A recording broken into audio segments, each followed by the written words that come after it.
his grandson by 2.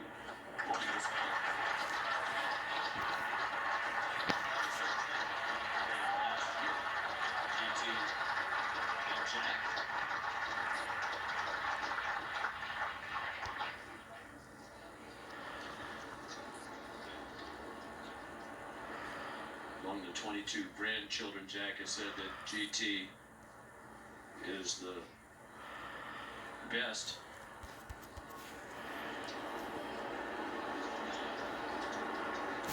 Gary Jr.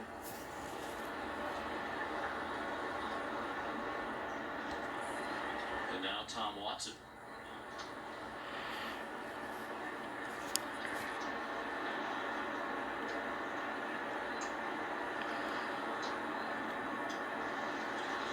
Two putt. He's almost the winner. Just enough left there. Just enough left, and we talk about it because he wants to win. There's a trophy at the end of this par 3. To do it at 68 years old, you can't overemphasize that this is exciting stuff for him.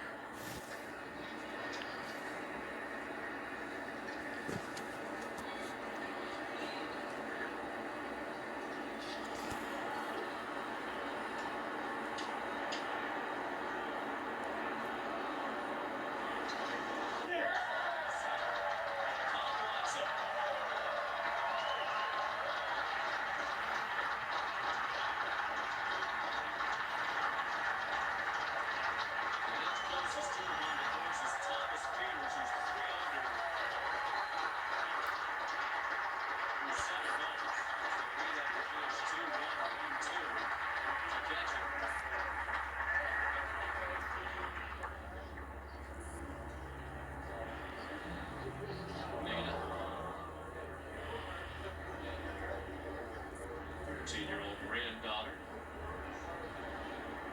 22 grandchildren.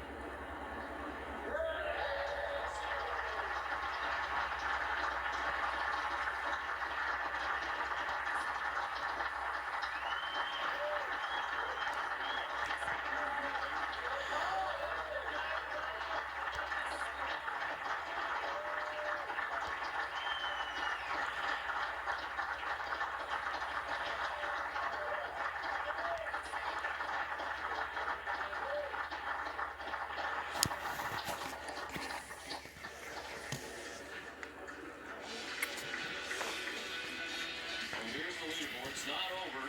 You like Tom Watson's chances, we said. Only 4 groups left on the course. And as you can see, nobody on the first page of the leaderboard still on the course. Thomas Pieters is at 3 under.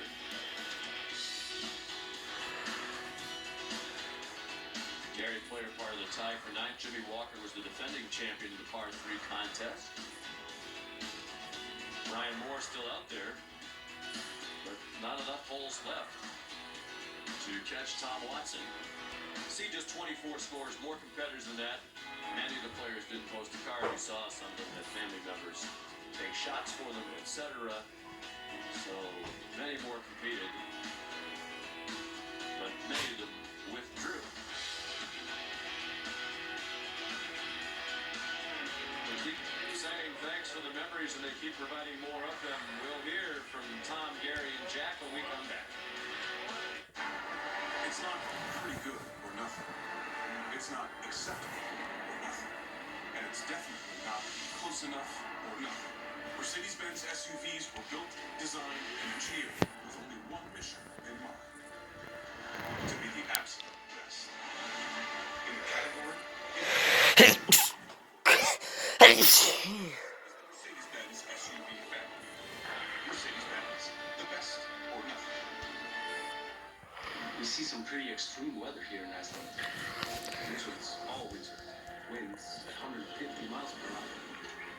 If the roads aren't cleared, people can't get anywhere. And no matter how crazy it gets, we know when and where to get to work. Data on the IBM cloud helps us maintain 8,000 miles of roads across the country. It helps keep millions of our visitors and our own families safe.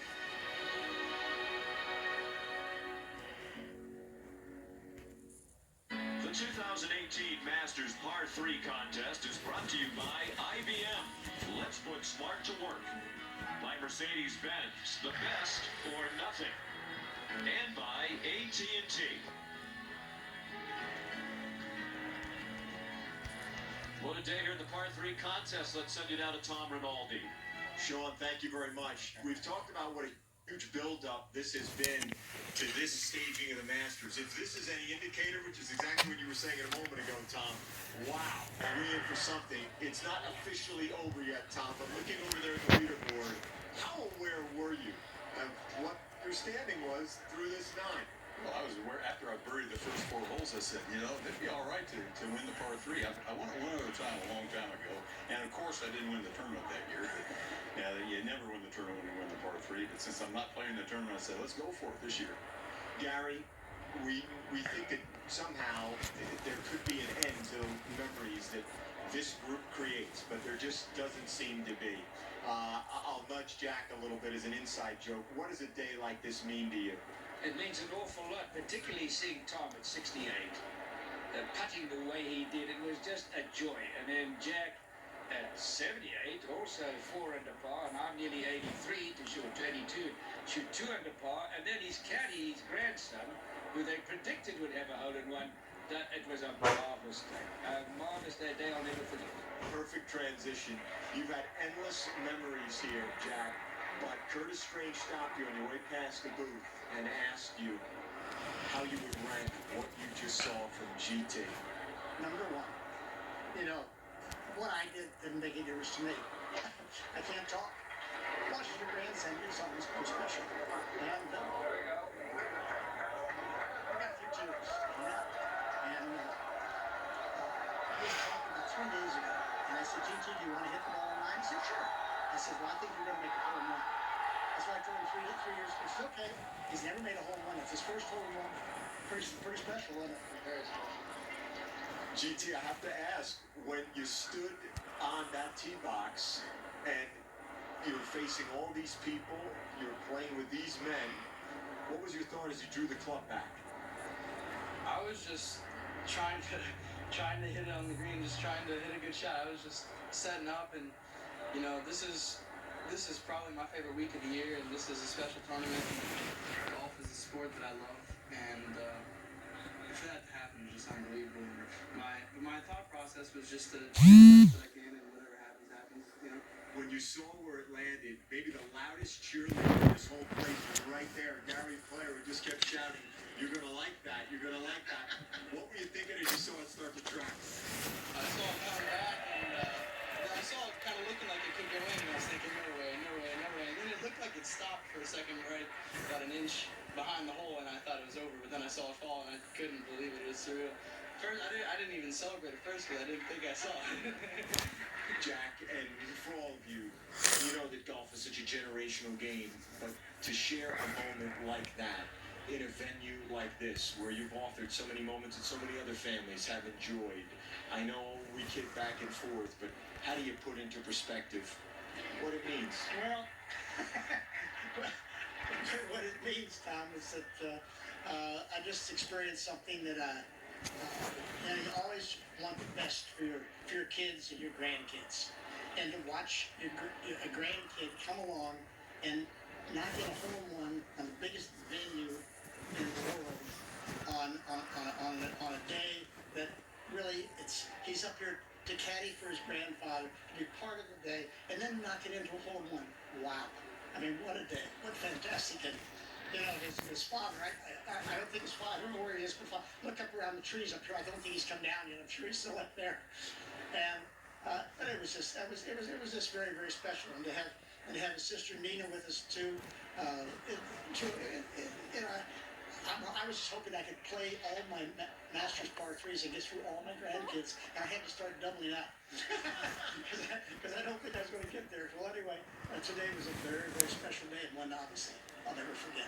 And finally, Tom, for all those who still play the game, who sort of live it through what you 3 men have done, when they see you do this today, what's the message you send to the guy out there who's over 50, over 60, who's still out there trying to improve?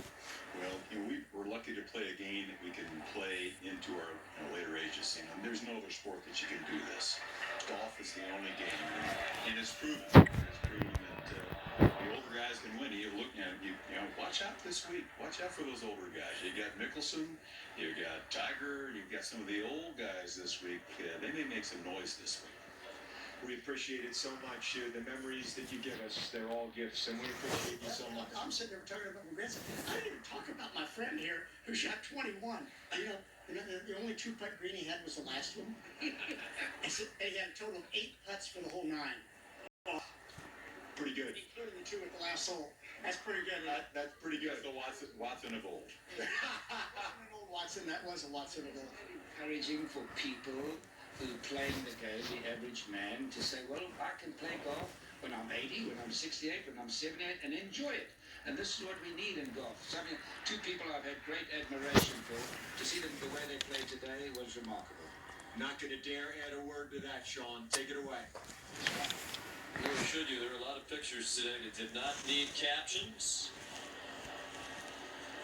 Gary Player told you just about everything you needed to know about GT's hole-in-one.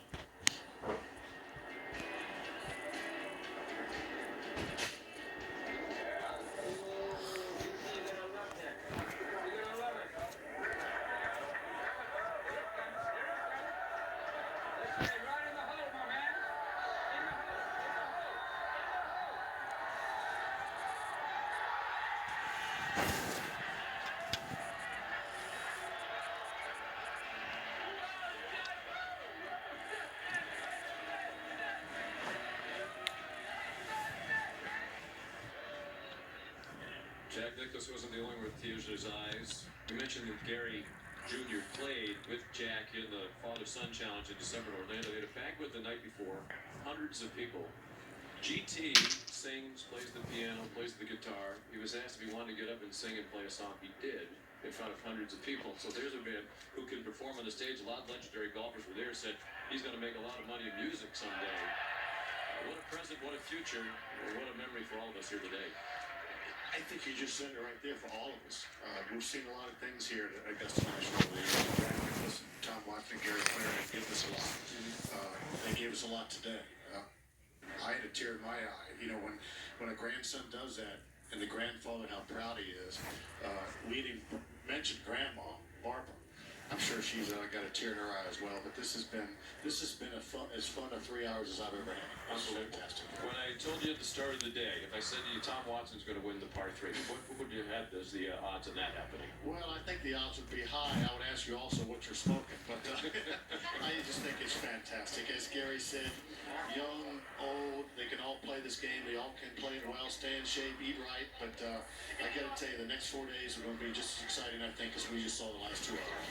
Well, the only man to win the par 3 and not play in the tournament the following day was Jerry Pate in 2005.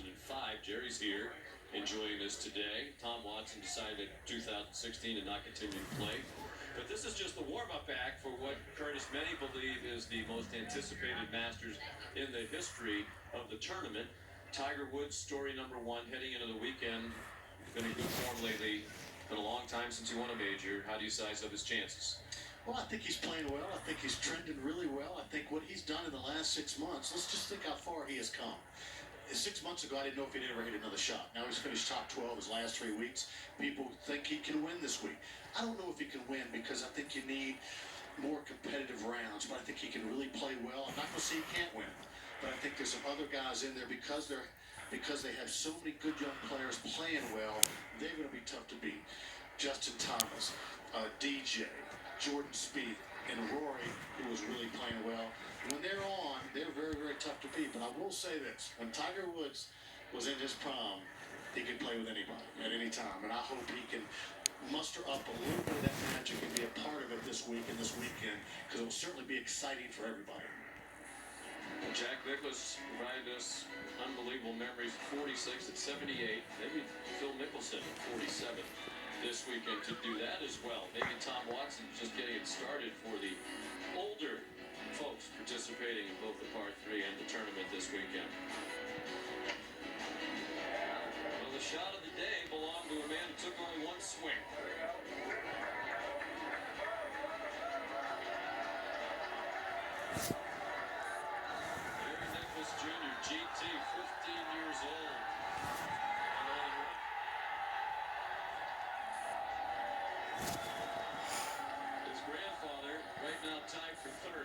few shots behind. Tom Watson, almost certainly the champion. What an incredible Wednesday that was. Tom Watson did indeed win the 2018 Par 3 contest. Gary Player played excellent. So did Jack Nicklaus, but they were all asked to stand aside. An indelible moment when GT aced the ninth hole. We're honored to be welcomed in now by a man who's peerless at Augusta National. The six-time champion is Jack Nicklaus. And Jack, I remember vividly when you spoke to Tom Rinaldi that day with tears in your eyes for all of your incredible moments there. Where did that moment where GT made a 1-on-9 represent? What did it represent for you? Well, I would have to say number one. You know, I don't want to put down my 6 Masters victories because they were fantastic. But you know, when you're playing yourself and doing things for yourself, that's what you expect. But when your kids or your grandkids do something, that's extra special. And that moment for me was the best I've ever had at Augusta. He was a rock star, and then I happened to be at a function that night where he got up on stage with a guitar, and he was a real-life rock star. It was quite a moment for him. But obviously, Jack, we want to talk to you about the moment that for so many represents the moment that they remember most vividly of all, and that's 1986. And we're about to see you closing with that blistering 30 on the second 9. And just in a big picture thought, given that you hadn't won in a while prior to 86, what do you remember thinking as you got ready to play that week about your chances to win again? Well, I hadn't really thought a whole lot about it, Scott. I wasn't that sharp. I hadn't prepared the springtime the way I might normally prepare. I had a new putter. That was a big, long putter that I had. And, well, in the spring, I hadn't hit the ball that great. And I got to Augusta, and of course, my mother and my sister came to Augusta for the first time since 1959, the first year I played. My son Jackie was on the bag for the first time. There was a little note on the refrigerator from a friend of mine, John Montgomery, put an article by Tom McAllister about how I was done, washed up, and so forth and so on. All things that you would expect would happen. Everybody was having a little bit of fun. I did my normal week of practice before. I had started out and shot 74, and I was really disappointed because I didn't putt well, and I hadn't been putting well. And then the striking of the ball that had been sort of what had bothered me most of the spring. I went to the golf course that day. Well, first thing I did, I got up and went back and sort of dressing in the closet. I went through my wardrobe and I rummaged down the bottom there, and there was a yellow shirt. And I looked at Barbara and I said, "What do you think, Barbara? You think Craig would like this?" And Craig was a young fella that I befriended when he had Ewing's sarcoma, and he was a son of our minister, his wife, and he died in 1971. I used to wear a yellow shirt quite often for him, because he wore a yellow shirt. He told me one day he wore his lucky yellow shirt's why I won. So I thought, if he could wear his yellow shirt, I could too. Mm-hmm. Well, anyway, I hadn't done it for a few years. I looked in the suitcase and I said, "What do you think about this, Barb?" Barb got a big smile on her face.